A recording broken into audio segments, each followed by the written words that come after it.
Viper এই উপমহাদেশের, বিশেষ করে আমাদের বরেন্দ্র অঞ্চলের সে অতি প্রাচীন চন্দ্রবোরা সাপ।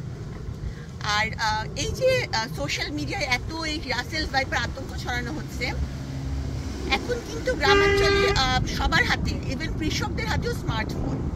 তারা এই জিনিসটা দেখে কিন্তু তারাও একটা ভীতির মধ্যে পড়ে গেছে।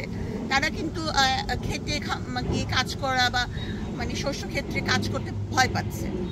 তো এই আতঙ্কটা বা এই ভ্রান্তিটা দূর করার জন্য আমি নিজে একটু বনে জঙ্গলে ঘুরে দেখছি যে এখানে কেউ সাপ আছে কিনা। তো একটা স্টাডি আছে 2023 সালে 7,500 মানুষ সাপের কামড়ে মারা গেছে। আর 2023 সালে সাপের কামড়ে আক্রান্ত হয়েছিল 4 লাখ মানুষ। তাহলে প্রপোর্শনটা দেখা যাচ্ছে, 4 লাখ মানুষ আক্রান্ত হয়েছে কিন্তু মারা গেছে শুধু 7,500। আর যারা মারা গেছেন তারা কিন্তু এই কারণে মারা যাননি যে চিকিৎসার অভাব, তারা এই কারণে মারা গেছেন যে আমাদের এই উপমহাদেশে একটা ট্রেন্ড আছে যে সাপ কামড় দিল, তারপরে ঠিক ফিল্মি স্টাইলে ওঝা ডাকা শুরু হলো। ওঝার একেবারে এভাবে বিন বাজালো, এরকম একটা ব্যাপার। কেউ কেউ আবার মানে কামড়, মানে যে আক্রান্ত স্থানে কামড় দিয়ে বিষ চুষে নেওয়ার মতন জিনিস, মানে যত দুনিয়ার টোটকা আজাইরা জিনিস শুরু হয়েছে। অনেকে আছে আবার ব্লেড দিয়ে কাটে। হ্যাঁ, আবার কেউ ওই জায়গায় শক্ত করে বাঁধন দিয়ে রাখে, মানে নানা ধরনের টোটকা জিনিস এইসব শুরু হয়ে যায়। এবং যে কারণে এইসব করে প্রচুর সময় নষ্ট হয়ে যায় এবং একটা রুগীকে অনেক দেরি করে হাসপাতালে নিয়ে আসা হয়।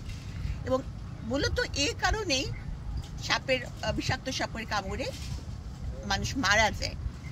তো রাসেলস ভাইপার বা চন্দ্রবোরা, যেই নামেই ডাকি না কেন, এটা কিন্তু আসলে বিষধর সাপ, এই বিষয়ে কোনো সন্দেহ নাই। তো সেই বিষধর সাপটা মানে যেহেতু যেসব জায়গায় স্পটেড হবে, মানে যেখানে দেখা যাবে, সেই জায়গায় কিন্তু কিছু সতর্কতা নিতে হবে। মানে একেবারে যে ইগনোর করতে হবে এমন কোনো কথা না।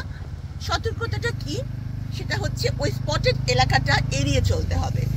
হ্যাঁ, মানে সাপকে যদি আমরা ডিস্টার্ব না করি তাহলে সাপও কিন্তু আমাদের উপর হামলা করবে না, এই বিষয়ে নিশ্চিত। এখানে কিন্তু একটু প্রচলন রয়েছে আবার, বিভিন্ন সাপ, অন্য প্রজাতির সাপ সরাসরি ডিম দেয়। আর এই যে রাসেল ভাইপার যে সাপটির কথা আপনি বলেছেন, এই সাপটি সরাসরি বাচ্চা দেয়, 40 থেকে 80টা বাচ্চা দেয়। তো অনেকে বলছে এই সাপটা দ্রুত বংশ বিস্তার করতে পারে।